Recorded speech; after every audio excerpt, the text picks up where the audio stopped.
Hi, welcome to Newsbreak Chats. Ako po si Chai Hofilenia, ako ang editor ng Newsbreak.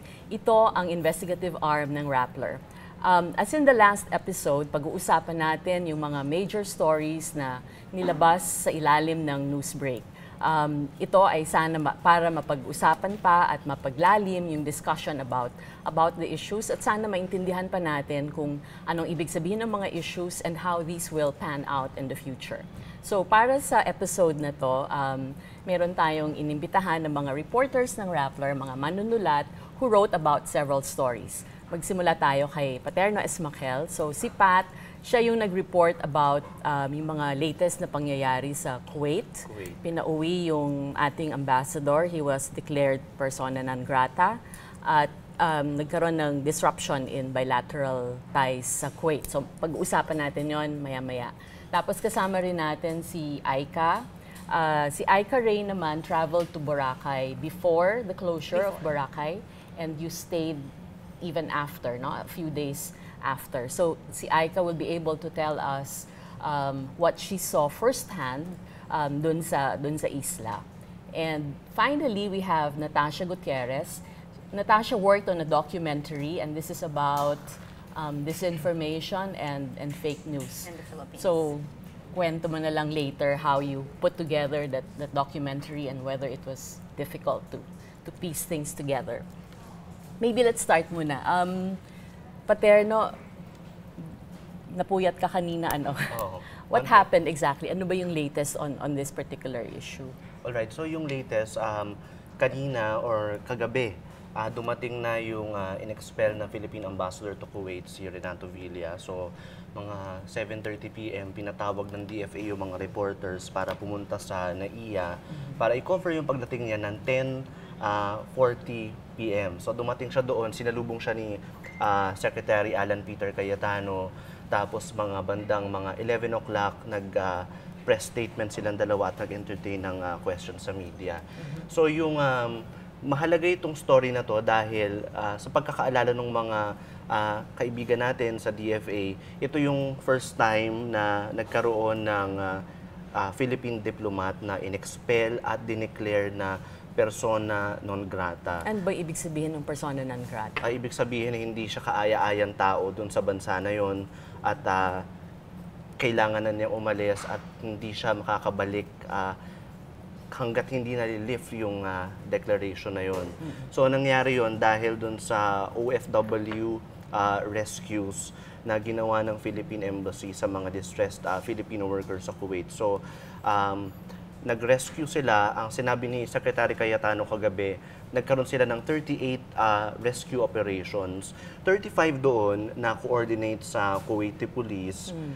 3 doon hindi na coordinate. Over what period yung rescues? Ikaklaro natin kay Secretary Cayetano yon. Pero yung 3 hindi na coordinate na rescues dahil daw yon urgent yung need at medyo hindi ganun kabilis yung response ng Kuwaiti Police. So they had to do it on their own. So dun sa 3 na yon, nagkaroon din ng mga video na nagpapakita ng rescue operations. Yun yung kinagalit ng Kuwait lalo dahil nagkaroon pa ng video, medyo napahiya yata yung Kuwait. Kaya pinatalsik ng Kuwait si Ambassador Villa at ngayon uncertain na yung future nung ginagawa nilang yung kasunduan ng Philippines at Kuwait para dun sa mas magandang pagtrato sa overseas Filipino workers doon. First time ba ito na nag-video ng isang rescue tapos nilagay and upload on social media para makita ng nakararami? So yung mga kaibigan nating mga diplomat, sinasabi nila na matagal nang ginagawa ng DFA yung mga rescues, lalo na ng mga distressed OFWs. Pero ito yung first time na merong video na nag-viral talaga dahil bukod sa nilabas siya officially ng DFA sa media, in-amplify pa yun ng mga bloggers na sumusuporta sa administrasyon. So, lalong nag-viral yung rescue videos, nagalit yung Kuwait. So, masasabi natin, first time na may nag-viral, although may nakikita-kita na tayong kaunting mga rescue videos online, ito yung talagang nag-viral talaga. Okay. Sige. Kung meron kayong mga katanungan para kay Paterno, maaari ninyo itong i-tweet. Tapos babasahin natin to kasi matagal nang nag-cover ng DFA si Paterno. So medyo expert na siya sa DFA at sa diplomacy. Let's move on to Aika naman. Aika, sinabi ng Pangulo na Boracay is a cesspool, therefore it merits closure. Batay ba dun sa nakita mo nung pumunta ka, cesspool nga ba ang Boracay? Well, pagdating namin doon, ang makikita mo kasi kaagad talaga yung white beach. Yung white beach, yun yung kung nandun lahat ng mga turista. So yun yung nakikita natin na puro may algae, so yun yung green part. Pero yung sinasabi kasing cesspool, nandun siya sa may back beach, so nandun siya sa may likod. Nung nagpunta kami, hindi na siya cesspool, hindi na maitim yung tubig, pero ang nakita kasing image before na talagang nag-trigger na ipasara yung Boracay, may drainage pipe na lumalabas yung wastes to the open sea. So, yun talaga. Pero nung mga panahon na nandun na kami, pinasara na daw kasi this year na wag na daw gamitin yung pipe na yun. So, hindi mo na makikita yung itim talaga na tubig. Was the closure justified? Well, ang sinasabi ng mga residente tsaka ng mga workers, sana daw by phase. So, ipasara daw sana muna yung Station 1 o kaya yung Station 2 and then 3 para unti-unti. Para hindi naman total na mawawalan sila ng hanap buhay tsaka ng kita. So, yun ang sinasabi nila. Pero meron din namang ibang nagsasabi na dapat lang daw na ipinasara ng buo yung Boracay kasi daw meron din mga ide-demolish na mga establishments dahil may road widening, may mga nagva-violate dun sa easement, 25 plus 5 meter easement rule. So, ide-demolish din and nakakaabala siya sa mga turista na nandun. Kaya sinasabi nila na justified din naman. So, may nagsasabing partly, isara, may nagsasabing justified, pero sa ngayon, nagsara na, sabi nila, wala na rin naman silang Pero I magagawa. can imagine, lalo na kung sewage system yon, pipes, and one is connected to the other, parang ang hirap sigurong isara lang itong portion nito ng Boracay, and then itong part nito nag-ooperate, patuloy naman patuloy yung pagdaloy ng waste or whatever it is na pumupunta sa pipes. But anyway, sige, balikan natin yung discussion dyan, and ano yung sentimento ng mga residents. Bumaling naman tayo kay Natasha. Natasha, could you tell us a little bit about the documentary? How long did it take to put together? So this documentary actually took longer than anything I've worked on, but it's also the longest video feature that I've done for Rappler. It spans about 20-25 minutes, which you can imagine the editing and the story, the script, and with a very lean team, it took about, I want to say 4 months. Actually, I want to thank Kevin, Kevin is part of our social media team, who's done a lot of the research on this, but it was really a full-fledged effort from everybody. So there was, the research, there was me, there was production, there was video. But I think why it also took so long was the sheer amount of information and instances of disinformation, especially in this country. So the topic was just so vast that it was hard to narrow down and choose which to focus on. Kasi ang hirap, di ba? If you talk about fake news, disinformation, misinformation, parang even sa terms nagkakapalit-palit. Yes. Like, how do you distinguish disinformation from misinformation? Halimbawa, did your experts, as people you spoke with, make a distinction? We focused on disinformation for this specific story. For those who don't know, misinformation is when it's unintentionally false, and disinformation sinasadya. So talagang, had been produced or created specifically on purpose to disinform people. So we focused on disinformation because the misinformation, it's hard to tell when it's accidental or if it's intentional. But disinformation obviously is intentional. So we focused on that, and it's hard. I mean, that's the trick, right? It's really hard to tell when something is fake or not. I mean, tayong mga reporters na mismo na lagi nagbabasa. But minsan mahirap pa rin to determine when you read something on Twitter if it's true or not. So imagine the regular netizens. And then of course there's a problem of data and they're not able to open. So whatever is posted there just on Twitter and Facebook can spread so virally, unintentionally, by people who might not even intend to. So that's what's tricky. What did you find out about, well, siguro in the course of your research and your interviews, what was most fascinating for you? So I wouldn't say there was something specifically, new. What was interesting about this documentary was we had all the information that's been out there, and putting them all together really painted a big picture of how serious this problem was. But perhaps the biggest finding that I particularly refer to when I talk about this is really the finding of Philippine professors, Jason Cabañas, who we also interviewed, of how systemic and hierarchical, there's a hierarchy in this disinformation campaign. So it's paid, it's used by all political parties, and it's prevalent in the Philippines. So I thought that was quite powerful. I'll swing back to Paterno lang, no. What exactly ano yung information from the different sources that na nakausap mo na? Meron bang inside story dito? May backstory ba dito sa mga pangyayari? Let me filter lang kung ano yung mga pwede. Sige, baka merong mga off the record and ano. Well, basically, merong discontent among yung mga diplomats. Medyo naiinis yung marami sa kanila dahil dahil nga first time nangyari itong pagpapalaya sa isang Philippine ambassador. Tapos may sentiment din yung iba na baka ginagamit ni Secretary Cayetano yung DFA and resources ng DFA para sa political ambitions daw niya. Na basis kaya yun? What do you think? Well, running mate siya ni President Duterte noong 2016 elections, tapos sa papabalita na tatakbo siya sa 2022. So tinanong ko siya kagabi, sabi ko, Secretary, ginagamit niyo raw po yung OFW video at yung DFA para sa pamumulitika ninyo. Ang sagot niya, bakit? Nandun ba ako sa video? Kung gusto kong mamulitika, edi sana ako yung nag-rescue.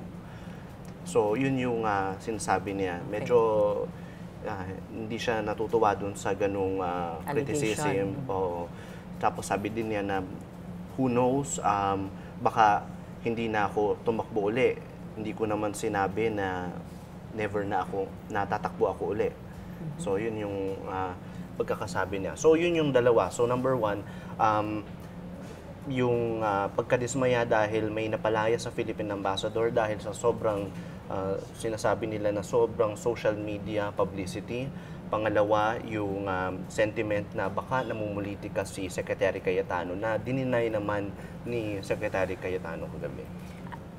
You think may possibility na ginamit yung video para siraan ng DFA? Kasi may ganun ring angulo na parang wala namang illegal dito sa video na to eh. Parang yung nagpalaki lang nito, yung mga naninira sa DFA or kay Cayetano. Yeah, may ganyang sentiment yung kabilang kampo na tignan din naman daw natin kung sino yung nagpapakalat ng ganong sentiment against DFA na baka may mga disgruntled na sabihin na natin yung mga Kuwaiti, yung mga recruiters. Baka raw may mga nainis sa ginawang deployment ban ni Pangulong Duterte kaya nagpapakalat ng ganong klaseng hindi naman disinformation ba yun? Hindi rin naman. Hindi naman kasi factual siya, di ba? Yeah. Inamin naman nila na ganong nag-rescue sentiment, operation. mga memes. Captured nga on video eh. Oo. Meron din nagkasabi na yung mga galit lang talaga kay Pangulo at kay Secretary Cayetano, yun yung nagpapakalat ng ganun. Meron din naman nagkasabi sa kabilang banda na valid criticism yun dahil first time nga nangyari na yung sinasabi nila na dapat covert operations ay na-capture sa video.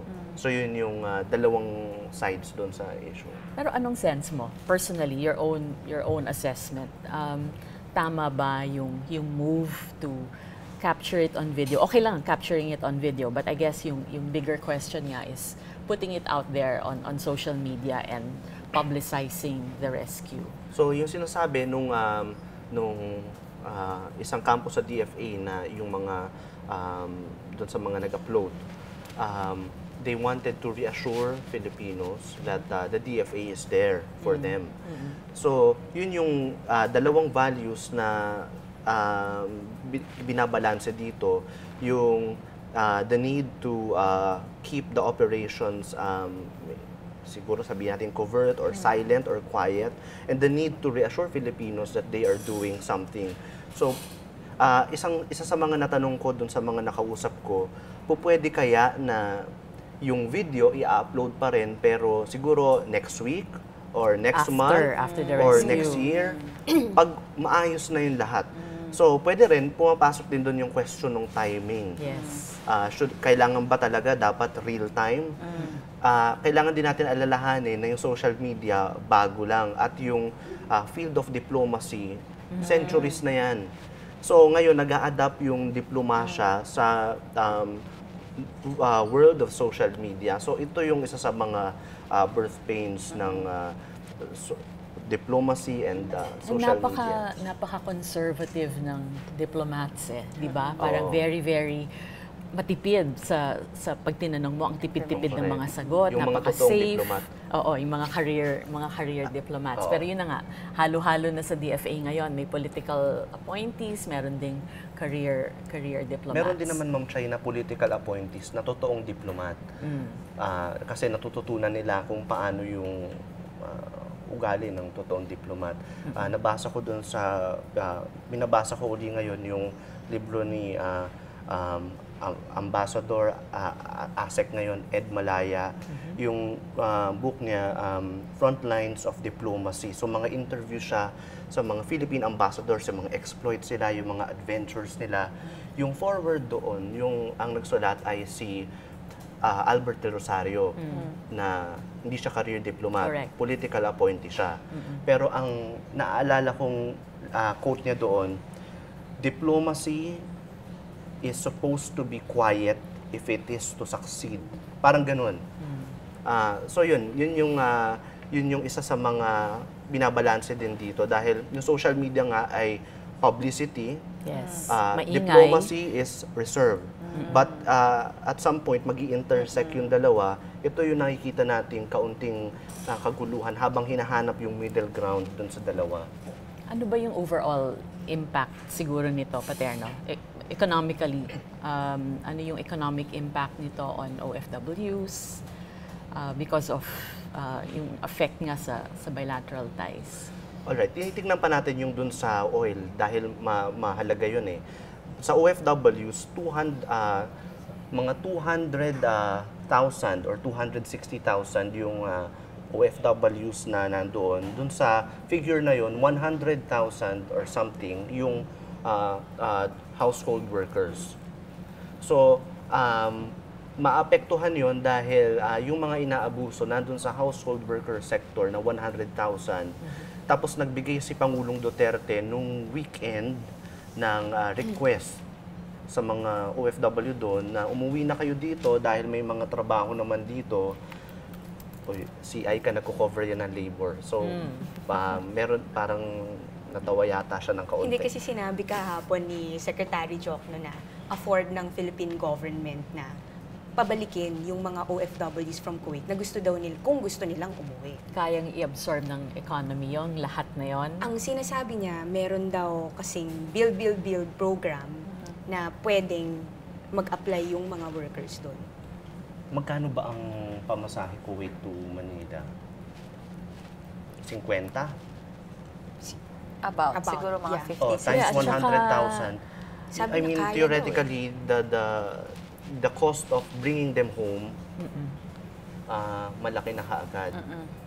Hindi, tsaka yung isang complication pa. Remember, meron tayong story before by Ana Santos on the kafala system. And I remember, sinabi niya doon na a lot of our workers are, when they work for families, hindi nila hawak yung passports nila. And it's not easy to just leave and get on, buy your ticket and get on the next plane available. Hawak hostage ka dun sa amo mo So hindi rin basta-basta halika na, uwi na kayo, and then makakauwi. So it's not. Yun din actually yung ninenegotiate ngayon ng DOLE with the Kuwaiti government, na yung mga household service workers maibigay sa kanila yung travel documents nila, tsaka yung mobile phones nila para open communication. Although, ito nga lang ngayon, so hindi natin alam ano bang ganap paterno dun sa matutuloy ba yung memorandum of agreement ng Kuwait tsaka ng Philippines given this situation. Sige, speaking of workers, naalala ko lang bigla ulit yung, kalagayan din ng workers sa Boracay. Local, from Kuwait, OFWs in Kuwait to ordinary local workers in Boracay. Ano ba yung naging sentiment, the people that you spoke with, lalo na nung nagsara na, meron bang concerns about work, halimbawa? Concerns about work, madami. Actually, yun talaga yung pinaka-concern nila dun Kasi prior to the closure, parang mga early April lang sinabi na isasara yung Boracay ng 26. So, nung mga araw na yon, before that, talagang nag-ipon sila, bumili sila, nagpondo sila ng kapital para mag-stock up for Boracay. But sinara yung island ng 26, so hindi pa nila naabot yung Boracay, hindi pa sila nakapag-break even, kumbaga. So, ngayon, ang nangyari yung iba, kailangan magbakasyon ng mga workers, yung iba kailangan magbakasyon, samantalang yung iba, habang closure, no work, no pay muna. So, ilan nga ang affected? 7,000? Ang na-profile ng DOLE is 17,000. 17,000. Pero sinasabi ng DSWD, ang total affected workers is 36,000. Almost double. Almost double. Kasi pagdating namin doon, hindi pa rin naman talaga tapos yung profiling. So isa yun sa mga nakita namin. Merong mga workers na hindi pa na-profile, so hindi pa sila kasama doon sa automatic na pwedeng mag-apply for jobs. And yung mga jobs na available is maglilinis sila ng Pampang, ng Boracay, lilinisin nila yung algae away from the shore. Tapos may iba naman na magsisweep ng roads. So tutulong sila sa clearing operation. So yun yung mga available jobs. And ang ina-argue kasi ng mga tao doon, 323 pesos lang sa isang araw ang pwede nilang sweldohin dun sa mga job na available na yon na binibigay ng DOLE, na talagang drop siya sa previous nilang kinikita. Libo-libo. Meron kaming nakausap before na nag-cook siya. So, itong cook na to, ang kinikita niya sa isang araw, mga 3,000 umaabot. Nagbebenta siya ng mga pagkain para sa mga kapwa niyang Muslim na nasa isla din. Pero dahil nga magsasara na yung isla, wala na talaga siyang kinita kasi nagtitipid na rin yung ibang tao. So, yun ang kanilang problema. So, belt-tightening talaga. Belt-tightening talaga. And yung 323 peso per day na job, 30 days lang. So, what happens after 30 what days, happens, no? Wala na. So, hindi na silang pwede mag-reapply. Yun yung mga nangyayari dun sa... Sige. Humabol ngayong hapon na to si Bea Cupin. Siya yung aming dating nagko-cover ng Philippine National Police. Pero sabi niya, I want to try lifestyle and entertainment. I'll give it a shot. So, siya na ngayon yung bagong editor ng lifestyle. Pero, syempre, dala-dala pa rin niya yung expertise on the police. At yung huling storyang sinulat ni Bea is about corruption, I guess? Can you call it that? Corruption in the Special Action Force. Well, ina-accuse sila ng corruption. Pero yung sure tayo, there are allowances that weren't given to the troops of the SAF. So siguro para baka hindi maintindihan ng mga tao why the allowances matter. At magkano ba to? Yeah, it's not a huge amount. It's 30 pesos a day times 30 days in a month. Nag-iiba yan, depende sa... 900 pesos a month? Around 900 a month. So, parang dagdag lang sa salaries of the SAF troopers. This is across the board. This is from PO1s up to the director of the SAF. So 2-star to PO1, they all get 900 a month. Why is this important? Sa mga tao na based in the offices of SAF, sa Bagong Diwa, baka hindi siya ganun kalaking effect. Pero if you're a SAF trooper deployed in Mindanao, ARM, if you're deployed in maybe even Rizal, malaking bagay yun. Kasi it's what they call, it's for their food provisions. Yes. Yung ginagawa nila. Kasi nga, maliit yung, it's a very small budget. 30 pesos a day. What can that buy you, diba? Ginagawa nila yung 900 a month. They don't get it, it doesn't always come on time. But when it does, they'll pool it. So, yung mga magkakatropa, kumbaga. Yung 900, chip in yan. Tapos mag-budget na lang sila kung anong kakainin.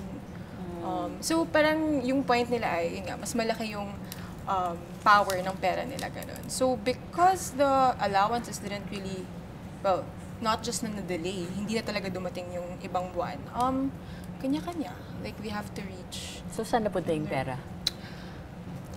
Hindi pa clear. The ombudsman is still investigating. Pero yung, I think, what the complainants are also questioning now is after sila nag-file ng case, after lumabas yung story, suddenly, may 10 million, may 27 million na inabot yung dating finance officer ng SAF, who is not anymore in SAF. Okay. Do you understand what this means? The money, kasi wala na siya dati finance officer ng SAF, pero he was moved to a different department, DIPO. So as DIPO, apparently he had the money, and then he turned it over to the SAF formally, the finance department. What was he doing with the money? Yung tanong ngayon, bakit mo bit-bit yung pera, di ba? And I think that's something that the complainants will raise once the ombudsman actually, the case develops under the ombudsman. Pero yun, yung hindi sure kung saan siya napunta. Yung alibi nila is it was used for other funds, di ba? It was used supposedly to augment funds for Marawi deployment kasi biglaan din may mga SAF trooper din doon. Supposedly, ginamit din daw for training. Pero yung training kasi may allocated budget. Yan dapat. So, magkano ba ang kinikita ng SAF na sundalo? Sa dating, actually, they earn the same as any policeman. So, ngayon, sa bagong salary grade, mataas na rin yung sweldo for Which a PO1. is? 30,000. It depends on your position. Kasi may mga allowances yan, bonuses, whatever. Pero, but before, it was, 15 to 17 for a PO1.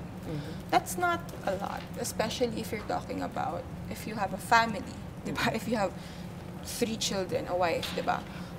So, yun nga, actually, yung impact din ng 900 a month na yun, kahit hindi ka nakadeploy sa mga bukid or sa mga conflict zones, parang bigas na rin yun for your family, diba? So, yun. Okay, if you had the chance to pursue your story, let's say, a week or so, ano pa yung kakalkalin nyo? Or what do you think needs to be investigated more? Whoever. Sino man? Palagay ko yung plight of OFWs in Kuwait talaga. Kasi... So gusto mo pumantang Kuwait? Ha? Sabi mo. Kasi pumunta na siyang Boracay. Naunahan ka ni. Ay ka sa Boracay, sorry. So yun, kasi syempre, dun sa lahat ng diplomatic talk na ito, talagang at stake yung mga buhay ng mga 200,000 na tao sa Kuwait at yung mga pamilya nila dito sa Pilipinas. So multiply nyo yun by 5, marami-rami rin yun.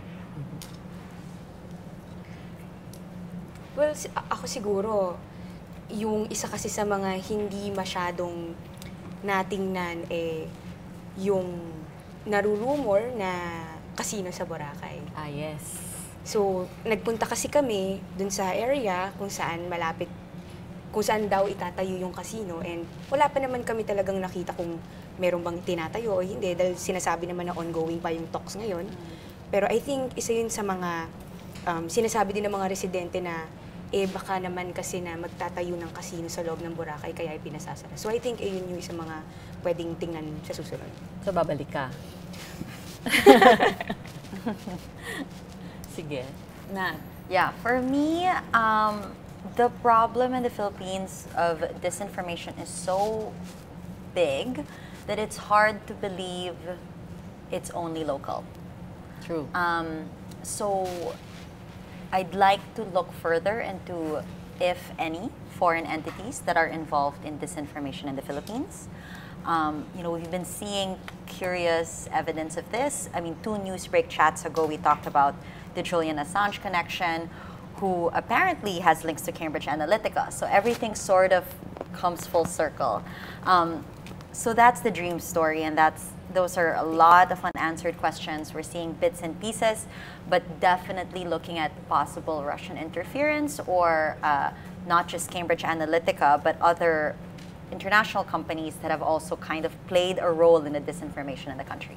And also looking at links not only with the top leadership, not just the president or the former president, but other politicians. Yes. No? And this is especially interesting coming into the elections next year, Yes. especially because we know for a fact, according to studies, that it's a practice used by all parties, and it's not specific to any one person or party. So for sure, maglalabasan yan ng technique. So who's going to tap foreign consultants? Anong klaseng mga bagong techniques makikita natin sa social media? So exciting stuff, but also quite scary because of the consequences to democracy.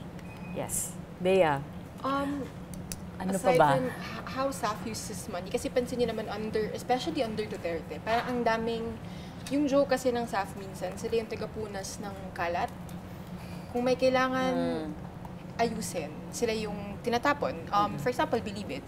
Yes. Sila yung dineploy sa Believe It to fix it, right? Yes. So, what I want to know, if I had the presuming I had the time, is really, where does the money go for SAF? It's a very small unit, but it's a very proud unit, if that's the right term. They're very close to each other. What's curious in your story, no? Di ba, sabi mo, your sources, halo. Merong ex-SAF, merong current SAF. Is that quite unusual? Kasi usually pag Honestly, when I first read the complaint, I was surprised kasi may mga kilala ako na current SAF. And that's very unusual. I think not just in the SAF, I mean in the PNP in general, it's unusual. In the SAF even more. Na kumbaga kakanta ka sa katropa mo. Ganon. Na parang you're exposing kasi the unit. Right. Diba? Kasi parang yung iniisip nga ngayon, aside from the ASA, the daily allowances, ano bang pondo ang hindi pala ASA.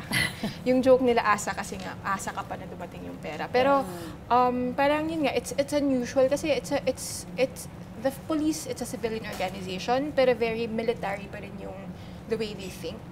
So parang it's very unusual to go against the hierarchy. Although, but you have to note that one of the complainants is a former SAF chief himself. Pero even so that then emboldens kasi, everyone. maybe it helped. Pero meron din kasing, they can be very protective of their unit. Right.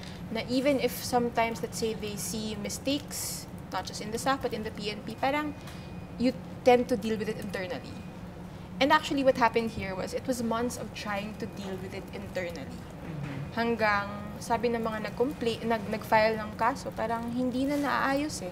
Kahit na we're repeatedly telling people within the PNP that this is happening. This is the problem. Walang gumagalaw. So I guess, it's extraordinary in that sense. Na, May makukulong ba, you think?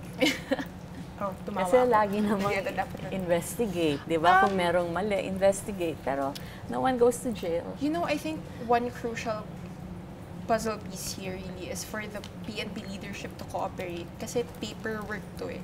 Yeah. 'Di ba? Yung money trail, yung paper trail, kung saan ba pumunta yung pera, sino nag-sign, sino nag-acknowledge ng receipt of money, or who authorized the actually yun pa lang eh, parang the fact na you're transferring money na supposed to be allowances. Ginamit mo supposedly for training, that's technically malversation already. I mean, di ba? Right. Illegal din yun. So, what's crucial will be the PNP leadership's reaction to this. Hindi ko alam kung fortunate or unfortunate na lumabas yung kwento na file yung case the week that De La Rosa left the PNP, retired from the PNP. So, si Albayalde na yung sasalo. Interestingly enough, Albayalde is a former staff. One of his first units at Ottawa SAF. So, I don't want to call it a fraternity, pero parang ganun eh, super close ng mga current and former SAF units. So, it's interesting to see if, I think, he made the promise to pursue the case, to hold the officials liable if ever they are liable for it. So, yun, kailangan ng diin. Lalo na kasi parang anti-corruption yung drive dapat, diba? So, kung baga may whiff, kung may whiff, kailangan i-follow through nyo. So, it's interesting to see if the PNP leadership will actually follow through with the investigation. Alright. How about payback? Is that possible? Yung utang nila sa... Ibabalik? Oo. Pwede ba yun? Kasi yun pa lang parang, actually kahit ako nagulat ako when I found out that the officer, si Dizon, returned money. But where did it come from? Why did you have... And when you return, okay na yun? Kalimutan? Yeah, No, actually, what no the complainants are saying is it's proof that you literally held the money. Because that's not supposed to happen. Di ba parang bakit ka may cash na bit-bit na almost 37 million from the SAFA? It's very... It's almost labo. like a confession. Sobrang labo, di ba? So, yun. Sa SAF, when I talk to current SAF troopers, sabi nila, medyo mixed feelings yung mga tao ngayon. Kasi again, you wanna protect the unit. I'm sure that, di ba, they're scared of what else. Yung makakalkal, yung moral, magdidip, or yung image nila. Remember, in the last one episode, pinag-usapan yung frigates and the Navy. Ngayon naman, SAF. Yeah. So anyway, surely these are all stories in progress, and they don't stop. When you publish a story, it doesn't stop there. And we'd like to thank you for joining our Newsbreak Chat. Join us again next month as we review the top stories that we published. And chances are you'll be seeing these ladies and these gentlemen again, because their stories, they will continue to write and dig on their stories. Thank you very much for joining us. This is Chai Hofilenia on Newsbreak Chats.